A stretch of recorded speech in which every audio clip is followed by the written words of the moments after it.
High elevation here definitely gets you a little winded. Rolling, okay. Starting to figure this place out a little bit more. By hanging around through the afternoon yesterday and into the evening, I was able to scout out a couple trees in particular that I think I'm gonna make a good subject. It's a little hard to walk and talk right now because it's high elevation, and even just walking normally you get a little winded. This is the shot that the thunder cloud scared me away from, because it's on a pretty high exposed peak here and there are some lightning strikes, which is never a good thing. Anyways, the subject here is this tree you see back behind me, and it's part of the root system of a very old bristlecone pine, and there was a rock that was embedded in the roots, but now the roots are starting to kind of decay away and that rock is breaking free. So it's a really cool graphical sort of look, but I think the best thing is it looks like a heart. So we got this white rock in the middle and then this heart shape around the outside, which is pretty neat. The tricky thing here is the fact that I had to do this with the 8x10 camera.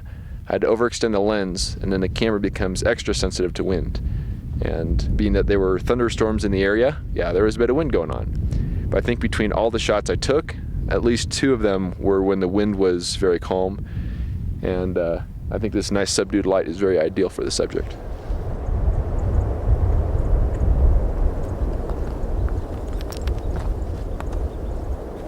Well, I've arrived at my destination.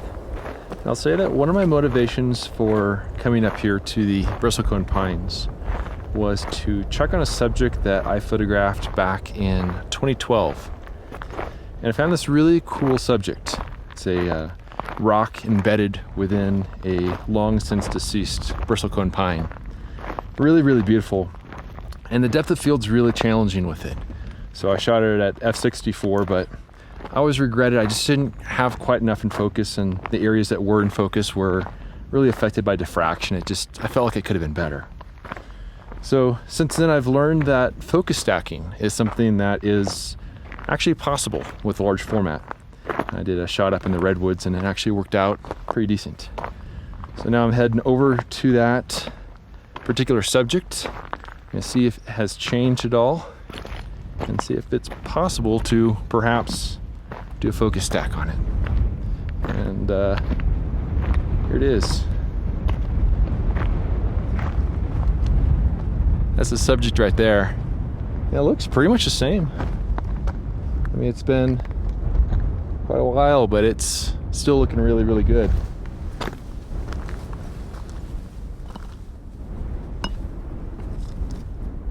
Well, several hours have passed, and I spent some time wandering around. I revisited some subjects I photographed in the past just to kind of get a feel for the lay of the land and refamiliarize myself with this area. But I returned over here to the scene I want to photograph. I'll show you what I'm doing. I want to do a focus stack of the scene, which is something that's more commonly done on digital, but the same principle applies with film. It's just a little more complex because it's a little slower to shoot and things might change during that time. But the important thing is that I'm using my Arca Swiss camera here. I'm using a 240mm lens, and I'm focusing with the rear standard. That way the distance between my lens and the subject doesn't change. And I used a white pencil to mark 3 different focus locations. That way I can work pretty quickly. Just put a film holder in there, take a picture, swap out for another film holder, another picture, then a third picture. If I do it fast enough, the exposure shouldn't change, which will be nice. And what I'm going to do is I'm going to expose the film after the sun sets back behind the mountains, back behind the video camera over there when I'm in soft shade. And right now the sky overhead, there are some clouds up there. Some good looking, happy little clouds up there. But kind of hoping they dissipate a bit, and I'm hoping the wind also dies down, because that's the other variable. But I got things set up. I'm gonna keep checking out the composition and return to it and see how it all looks, but I'm really hoping this works out. So I've got my composition dialed in. I got the camera all set up with the different marks on there as far as focusing. And one of the tricky things about trying to do a focus stack with large format is that there's a lot of focus breathing. So as you focus closer to the subject, it kind of enlarges it a little bit like a zoom. And so the focus a little further away, then you get like a little bit more going on in the background. So when I composed this photo, I composed it with the closest focus in mind.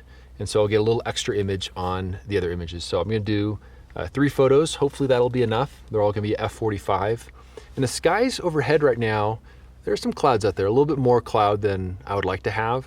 But I'm hoping they're gonna clear out. I think as the evening progresses, the cloud generation will kind of calm down a little bit. But even so, the light right now is actually pretty good. Just kind of a calm, subdued light is what I'm going for. But it's kind of strange to think that I stood here 8 years ago and photographed this same scene. And a lot has changed over the past 8 years. Thinking back to the first time I was here, it was just a couple months or so after getting married. And not long after that, I moved into a different house, and here I am basically doing photography full time now. So it's been a pretty long pursuit, but it is quite satisfying. So, but we'll see what happens with the light and with the wind. Hopefully the wind stays calm, and hopefully these clouds continue to dissipate a little bit, and hopefully this photo will happen. The process of exposing the 3 sheets of Velvia 50 took just over 4 minutes, and although I filmed the whole thing, I'll spare you having to watch it because it's not the most exciting of videos. But all 3 photos turned out great, and I'll show you how I put those together in just a moment. But first, I want to talk about the photo I shot back in 2012 and why that didn't turn out all that great. So there are 3 factors at play. The first is depth of field. So that photo was taken with a 300mm lens, which on an 8x10 camera is a normal lens. If you're gonna have a very similar focal length on a full frame camera, you'll have something a little less than a 50mm lens. So it gives a pretty normal angle of view. But imagine standing there with a full frame camera with a 300mm lens and photographing that same subject about 3 feet away, and it's taking like this matrix of all these photos, then stitching them together. And you'll have the field of view of a normal lens, but with a 300mm lens. You're gonna have this really, really shallow depth of field. And that's what it's like working with an 8x10 camera. Now, we have all kinds of things we can do here as far as moving the plane of focus around, but for the subject I was working with, it doesn't really help out with that at all because there's so much depth to that scene. So another thing is diffraction. So this is the second thing I was running into. So you can stop that lens down quite a ways, and what's gonna happen is your depth of field is going to expand. But at a certain point, you start running into diffraction, which is where the areas of the photo that should be sharp kind of have this dreamy, soft, kind of blurry, smeary sort of look. And I find that with 8x10, f/45 is kind of the sweet spot. You get a little bit of diffraction, but you have a decent depth of field. So pretty much every photo I take is at f/45. But the photo I shot back in 2012 was f/64. So I was extending into diffraction territory. Again, it'd be kind of like working with a full frame camera, but taking a picture like f/22 or something like that, where things start just kind of getting a little soft and weird overall. Now, the third factor is the one that really made the big difference. The first 2, the 300mm focal length, the diffraction, they played a role in it, but the main thing was the third factor. And that has to do with the camera that I was working with. And I was working with an Ebony camera, which I love that camera. I don't have that camera anymore, but in some ways I kind of wish I did, but really, really awesome camera. And like most large format cameras, they focus with the front standard. So just as I'm doing right here, as I focus the camera, the front standard extends out. And if you're gonna photograph a relatively small scene, you need to overextend those bellows. And this gives pretty much any lens the ability to focus a fair amount closer. But the tricky thing is that if you have a front focusing camera and you're aiming down towards the ground, as you focus closer and closer, your lens gets closer and closer to the subject. And at a certain point, you're going to overshoot your focus. It's kind of a weird thing, but in some ways, I guess an analogy would be like if you're like zooming a zoom lens, but you're running forward at the same time. You're overshoot what you're trying to do. It's kind of a weird thing. So that's definitely something that I ran into. So when I shot that photo, this time I had a different strategy. Rather than using the 300mm lens, I used a 240mm lens. And this helped out quite a bit when shooting the photo because a 240mm lens, I was able to get a little closer to the subject to frame it the same way. My bellows did not have to be extended quite as far, which just made it a lot easier to see the ground glass, because last time the ground glass was up really high. I'd like stack a couple rocks here to be able to actually look at what I was doing. So the 240mm lens helped out quite a bit in that regard. But also a 240mm lens is going to have a slightly larger depth of field than a 300, and this also helped out quite as well.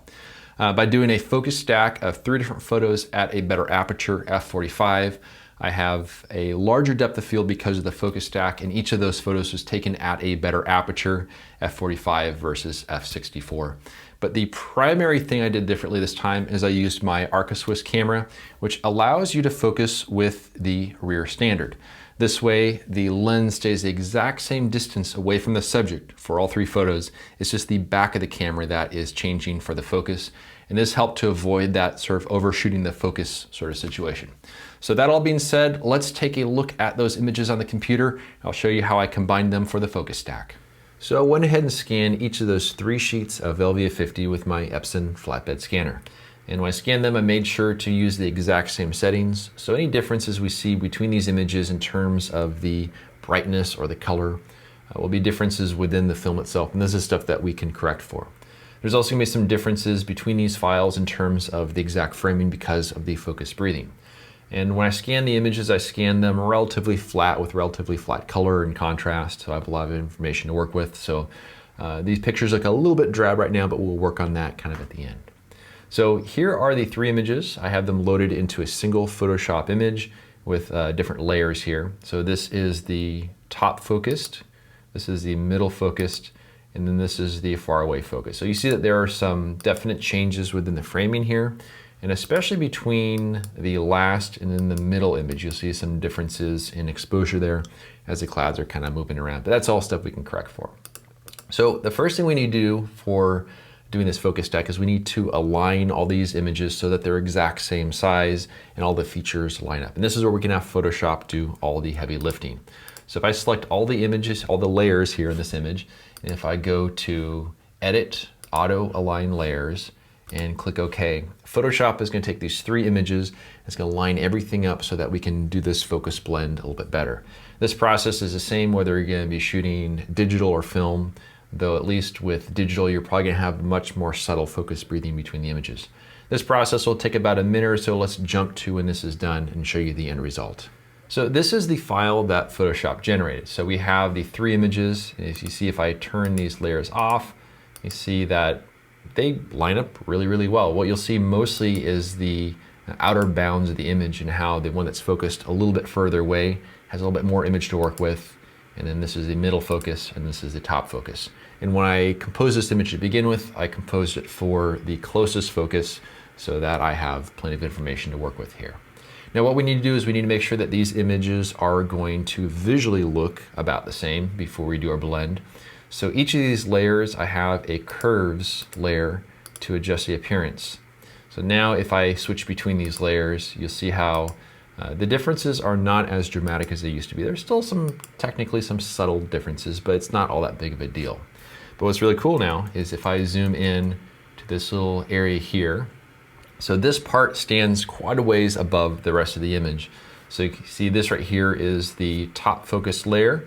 If I go to the middle focus layer, you can see how this area gets a little softer, the rocks back behind it get a little sharper. And if I go to the rear focus, you can see the rocks are getting sharper back here. This gets really blurry. So it shows you the reality of kind of how that all worked out with the focus stack. So now what we need to do is we need to take these images and we need to blend it together.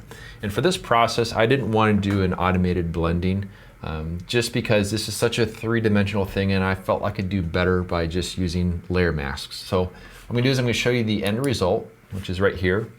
This also has some color correction applied to make it a little bit more true to the scene and the sort of lighting that I had at the time. But when it comes to the actual blending, I started by having the bottom layer as kind of my base layer, and then I have the middle layer and then the top focused above it. And I just went through some layer mask and just painted in the areas that were a little bit sharper. So I'm going to show you the layer mask I used for the middle image. So anything red is an area that was left to the bottom layer. And you'll notice the way that this is, it's not just the stuff that's furthest away that was being used for the bottom layer. But in this case, my plane of focus kind of slices through the image a little bit. And then this next layer right here is where I have the top. So the top layer, I have just the point of the rock, this sort of bridge here, and some areas down here that are actually pretty sharp as well.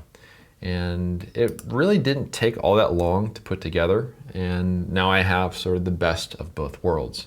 And I was really happy with the way this turned out. It's really sharp, it'll print really, really large.